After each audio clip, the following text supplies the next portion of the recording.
হয়। এখানে দেখা গেল যে ৩ জন কুমারী মাকে পুজো করা হলো। কি উদ্দেশ্যে পুজো করা এবং আজকে কেন? না, এখানে মহানবমীতেই, হ্যাঁ, নবমীতেই পূজার শাস্ত্রীয় বিধি কোথাও কোথাও অষ্টমীর জন্য করা সম্ভব হলে অষ্টমীর দিনই হয়। বেলুড় মঠে সাধারণভাবে মহাষ্টমীর দিনই পুজো হয়। এখানে আমরা এর আগে, আমি এখানে এই প্রথম বছর পুজো করলাম। আর এর আগে এইভাবে কুমারী পূজা হয়েছে খুব সুন্দর সুষ্ঠু ব্যবস্থার মধ্যে দিয়ে। আজকে আমার এখানে 3 জন কুমারী পূজা হয়েছে। দুজনের বয়স বোধ হয় খুব সম্ভব 5 বছর, একজনের 7 বছর। তাই 7 বছর যার বয়স তাকে মালিনী হিসাবে পুজো করা হয়েছে। আর 5 বছর যাদের, তাদের সুভগা নামে পুজো করা হয়েছে, মায়ের রূপ সেই হিসাবে।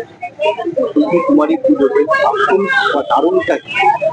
মায়ের কৌমার যে ষোড়শ ইয়ে আছে, তার ভেতরে সেই এই যেগুলো নাম বললাম, প্রথম, দ্বিতীয়, তৃতীয়, 1 বছর, 2 বছর, 3 বছর, সেই হিসাবে ভাগ করে এদেরকে মায়ের রূপটাকে বর্ণনা করা। 6 বছর যে কারো যদি পূজা হতে থাকে, মাকে উমা রূপে পূজা করতে, ঠিক আছে। সন্দর্ভা আছে, এরকম নাম আছে, সেভাবে সব ভাবে পুজো। কটার থেকে পুজো শুরু হয়েছে?